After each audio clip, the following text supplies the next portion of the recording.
قال اسلمت لرب العالمین۔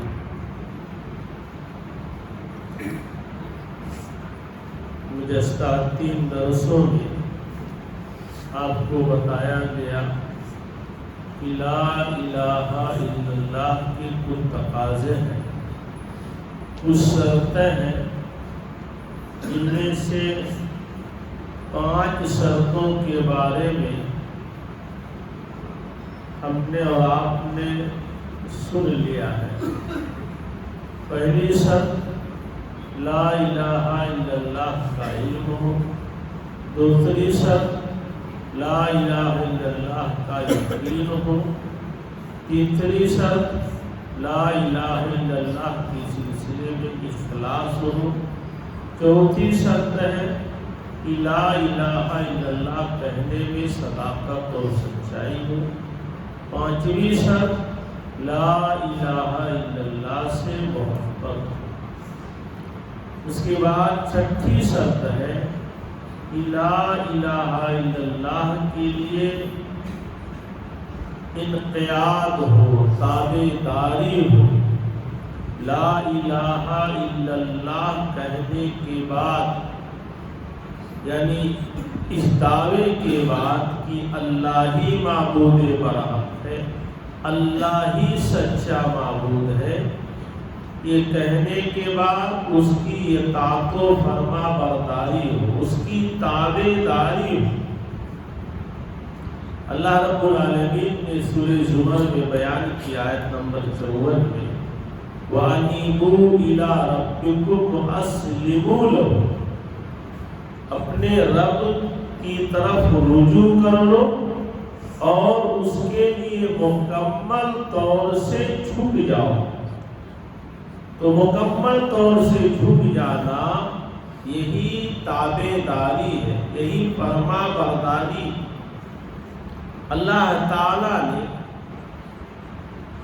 موحد اعظم حضرت ابراہیم علیہ السلام کو جب جب کسی بات کا حکم دیا، چاہے شہر سے نکل جانے کا، اپنی اولاد کو بے آب و گیا سرزمین میں پہنچا دینے کا، یا اپنے لختے جگر کو اللہ کے راستے میں ذبح کر دینے کا، وہ ہر بار اس کے لیے تیار ہو گئے۔ یہی ہے مطیع و فرما بردار ہو جانا، تابعداری کرنا۔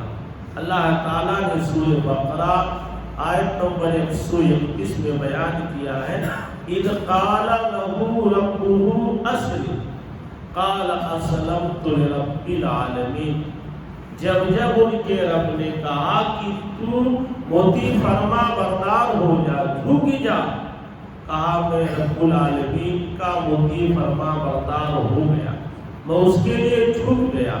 تو لا الہ الا اللہ کے تقاضے میں سے ہے کہ آدمی لا الہ الا اللہ کے مطابق جھک جائے، فرما بردار ہو جائے۔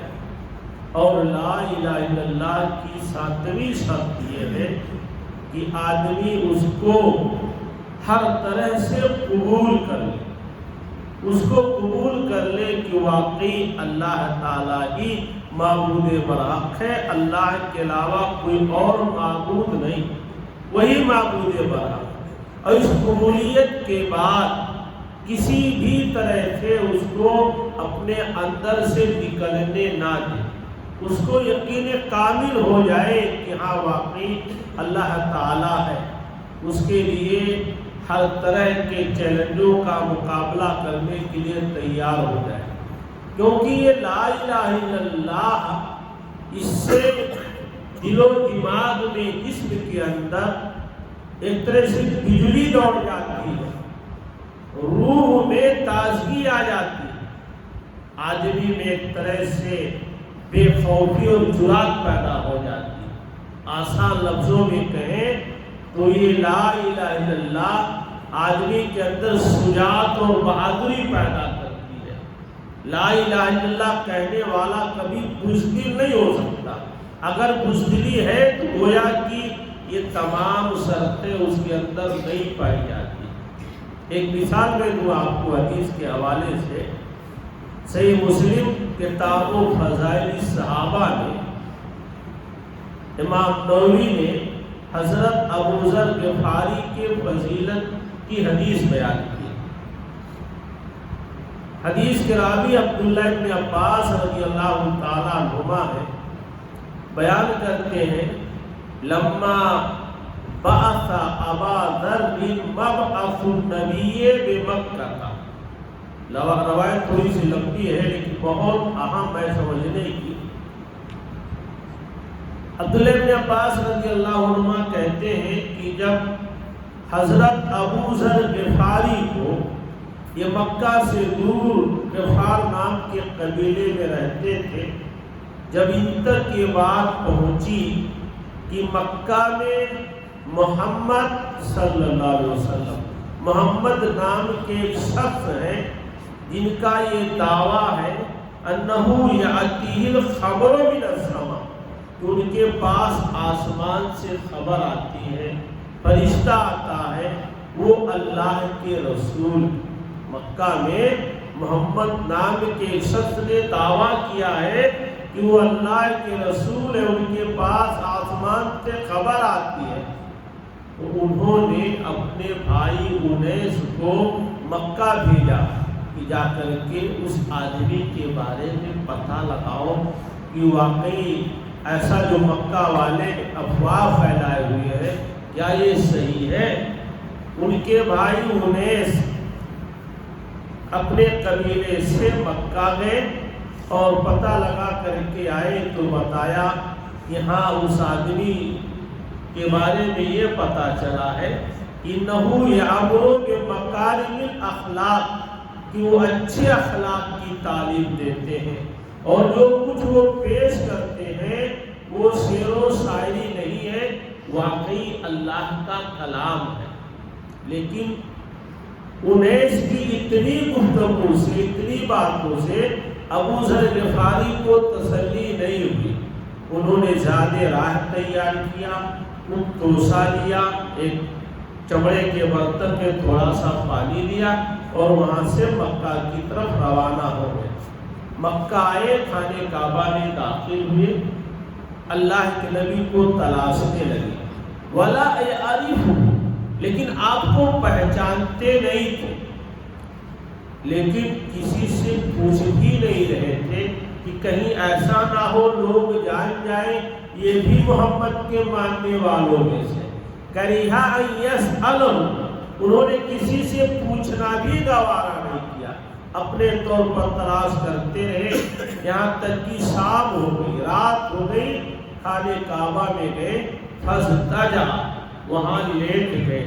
اتنے میں حضرت علی بن ابی طالب رضی اللہ تعالیٰ عنہ کا گزر ہوا تو انہوں نے دیکھا کہ کوئی اجنبی آدمی ہے، تو کہا کہ لگتا آپ اجنبی ہیں؟ کہا ہاں۔ کہا میرے پیچھے آئیے۔ اس کے بعد ابو ذر غفاری علی رضی اللہ تعالیٰ عنہ کے پیچھے پیچھے گئے اور رات بھر ان کے گھر میں رہے۔ پھر صبح ہوئی، اپنا زادے راہ لے کر کے آئے اور پھر دن بھر نبی کی تلاش کرتے رہے، لیکن کسی سے ڈر کی وجہ سے پوچھ نہیں رہے تھے۔ پورا دن گزر گیا، شام ہوئی، پھر آ کر کے خانہ کعبہ میں لیٹ گئے۔ پھر اتفاق سے علی کا گزر ہوا تو کہا لگتا ہے کہ مسافر کو اپنی منزل نہیں ملی۔ انہوں نے کہا ہاں، پھر علی کے ساتھ چلے گئے، رات بھر رہے، پھر صبح آئے اور دن بھر تلاش۔ تیسری شام ہو گئی تو تیسری رات کو علی بن ابی طالب نے کہا کہ لگتا ہے ابھی بھی آپ کو اپنی منزل نہیں ملی۔ انہوں نے کہا ہاں، تو علی رضی اللہ تعالیٰ عنہ نے کہا کہ اگر آپ مناسب سمجھیں تو مجھے بتائیں کہ آپ یہاں کیوں آئے ہیں۔ تو ابو ذر غفاری نے کہا اگر آپ مجھ سے وعدہ کرو کہ تم میرے بارے میں کسی کو نہیں بتاؤ گے۔ علی نے کہا ٹھیک ہے، میں وعدہ کرتا ہوں کہ میں تمہارے بارے میں کسی کو نہیں بتاؤں گا۔ تو انہوں نے کہا کہ ہمیں پتہ چلا ہے کہ محمد نام کے ایک آدمی ہیں جن کا یہ دعویٰ ہے، میں انہی سے ملنا چاہتا ہوں۔ علی نے کہا ٹھیک ہے، آپ اچھی جگہ پر پہنچے، یہ بات جو آپ تک پہنچی ہے برحق ہے، سچ ہے۔ ایسا ہے کہ صبح میں آپ کو لے کر چلوں گا، میں آپ کو لے کر چلوں گا، آپ بھی میرے ساتھ چلیے۔ اگر مجھے کوئی خطرہ محسوس ہوا، اس وقت پیارے پیغمبر دار ارقم میں موجود تھے، اگر مجھے خطرہ ہوا تو میں سیدھے آگے بڑھ جاؤں گا، تم بھی آگے بڑھ جانا، لیکن خطرہ نہیں ہوگا تو میں تمہیں اس کے پاس لے چلوں گا۔ حضرت علی رضی اللہ تعالیٰ عنہ چل پڑے، کوئی خطرہ نہیں تھا، سیدھے دار ارقم میں داخل ہوئے۔ ابو ذر غفاری بھی سیدھے دار ارقم میں داخل ہوئے، جا کر کے نبی سے ملاقات کی اور کچھ باتیں آپ سے پوچھی، تو اسلم مکانہ، وہی فوراً اسلام لے آئے۔ 3 دن تک ڈر و خوف سے کسی سے پوچھا نہیں، لیکن پہنچتے ہی نبی سے گفتگو سنید ہوئی، بات چیت ہوئی، اسلم مکانہ، فوراً اسی جگہ پر اسلام لے آئے۔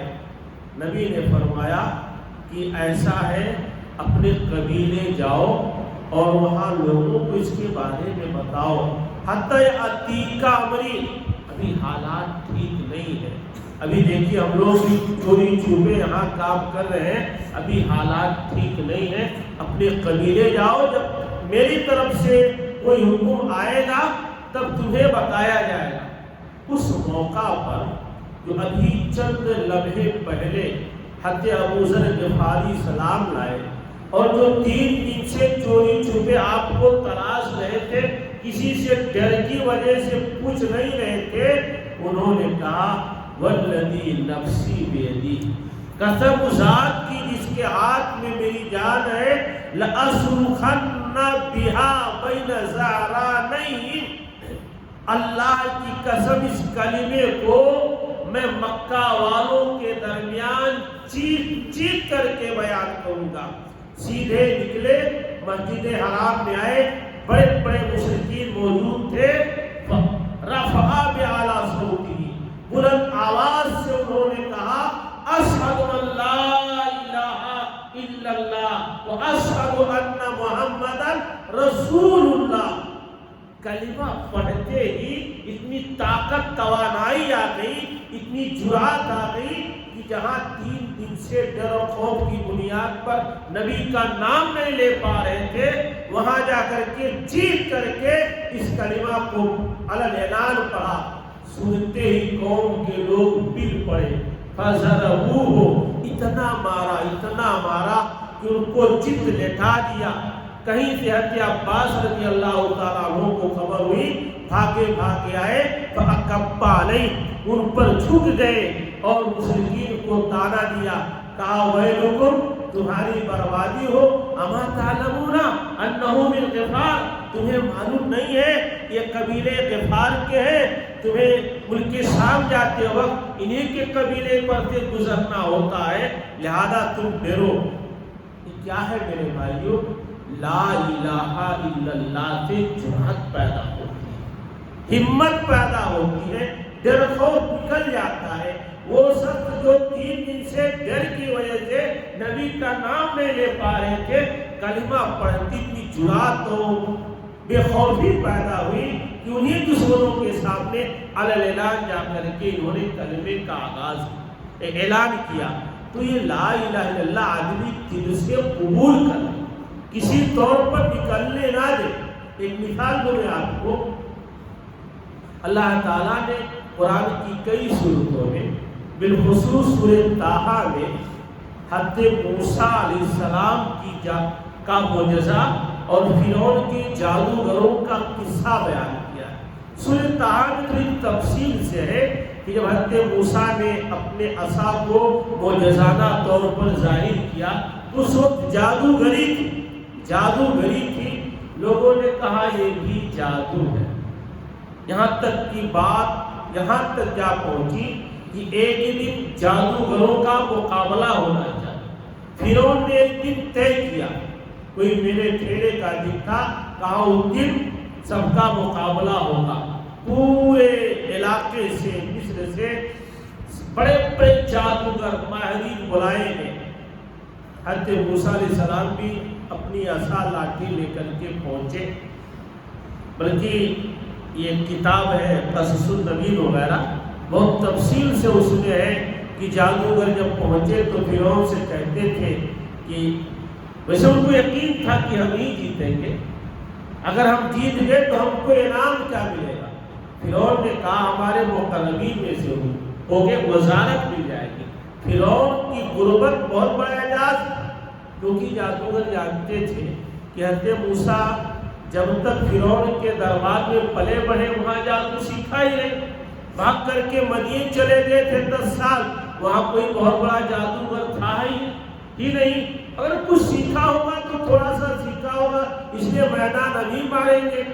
بہرحال جب مقابلہ ہونے لگا تو یہ ہوا کہ پہلے کون اپنی جادو دکھائے؟ حضرت موسیٰ نے کہا آپ ہی لوگ اپنی جادو دکھائیے۔ لوگوں نے رسی لاٹھی کو پیش کیا، وہ سانپ بن کے ریگنے لگے، چلنے لگے۔ اس کے بعد اللہ کا حکم ہوا موسیٰ کو کہ آپ بھی اپنی عصا لاٹھی ڈالیے۔ حضرت موسیٰ نے اپنا عصا ڈالا تو بڑا سا اژدہا بن کے، جو قرآن میں سأبان 3 قسم کے الفاظ ہیں، سأبان بڑا سا سانپ بن کر کے ان کے جادو کو ختم کرنے لگا۔